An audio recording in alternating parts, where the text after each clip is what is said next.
name is Funny and welcome back to another video. In this video, we're going to review Gemini by Amy Kaufman and Jay Kristoff.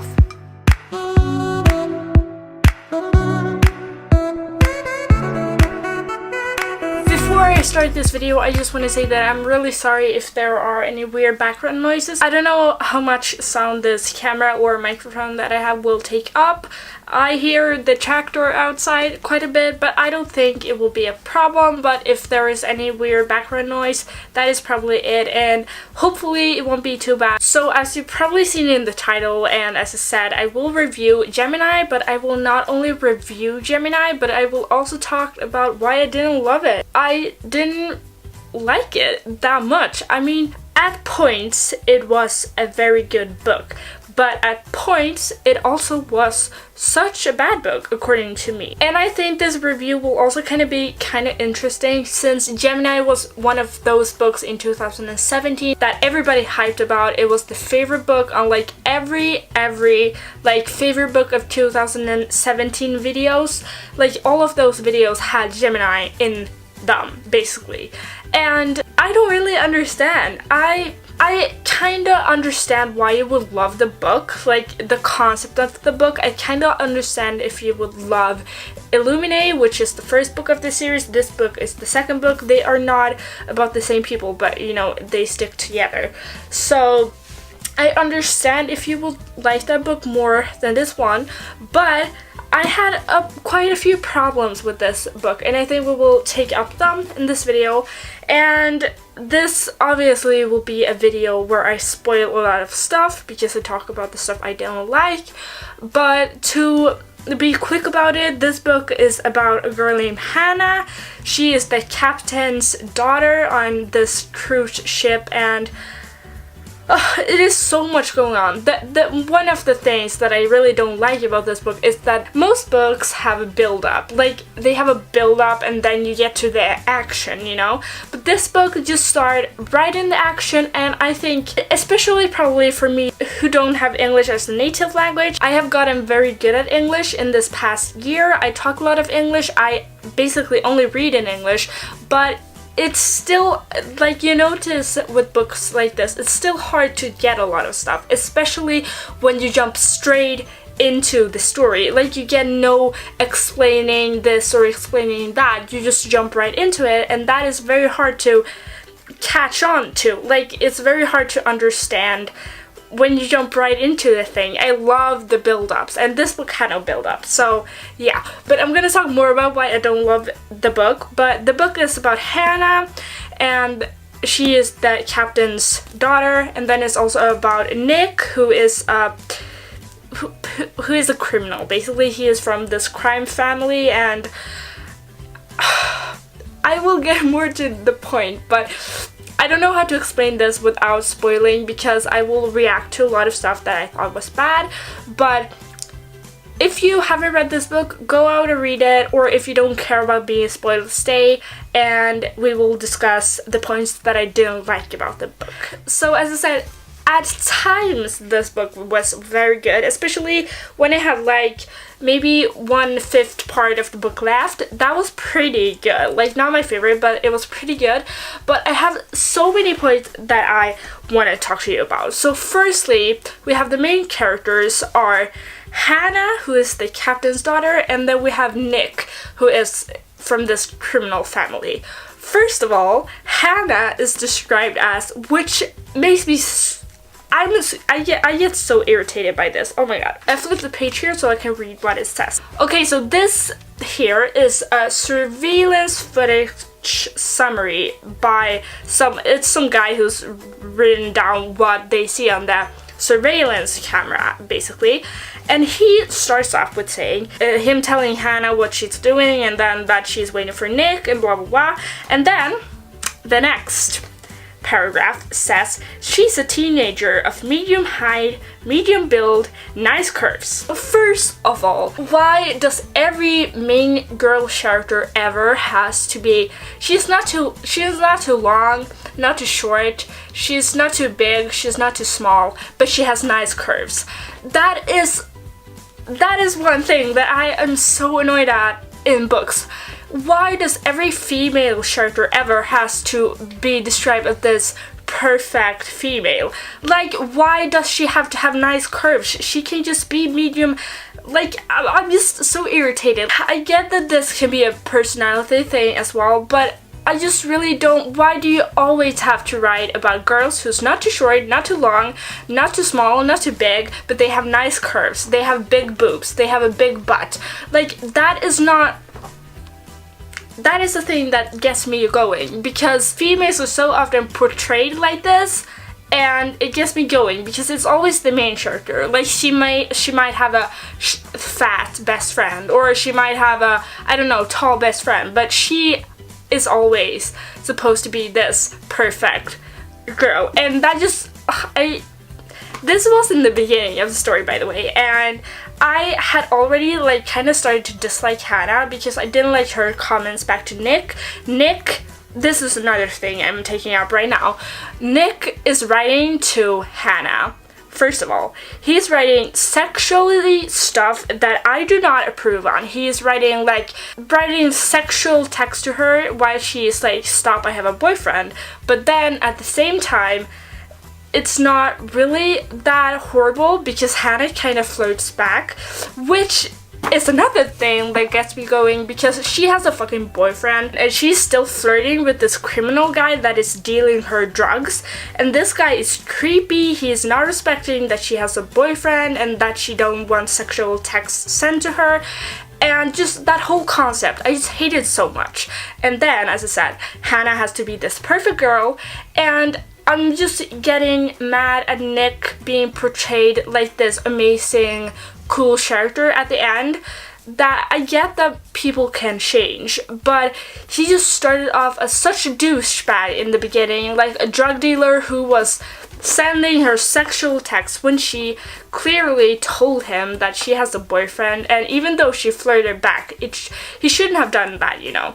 And I just really don't like the concept, you know. I don't like the two main characters, and they are the most important characters of the story, obviously, and I'm just getting mad that it has to be this criminal guy who's supposed to be kind. And in most stories he can be, but in this I really don't like him. I don't like Hannah either, because in the beginning she doesn't know that her boyfriend is a spy for that group that is attacking their fleet. So I'm just mad at her for not respecting that. I know when she flirts back with Nick, that is so not respecting her boyfriend at the time, and I just really dislike both the main characters, which is so sad because the main characters are the most important part of the story, you know. So that gets me going so much. Like, I hate reading books like this, and then that this book is getting glorified as well, when it has so much not only discrimination against Hannah and women because she is being sexualized by Nick all the time, but it's also a problem. I mean, Hannah shouldn't respond the way she did when she had a boyfriend, and they kind of glorified, you know, that he was a drug dealer. It wasn't a big deal and stuff like that as well. So the main characters are fucking shit. I don't support them at all. I don't support neither of them, basically. And as I said, she didn't know that Hannah had a boyfriend from the beginning, if you didn't know that. And his name was Jackson. And they were together and seemed happy. And then it turns out that Jackson is a spy. But she didn't know this from the beginning. So as the story continues, she gets to know this information. And, you know, she's mad at him. She's really mad. And that is so understandable, since it was her boyfriend and he was just a spy.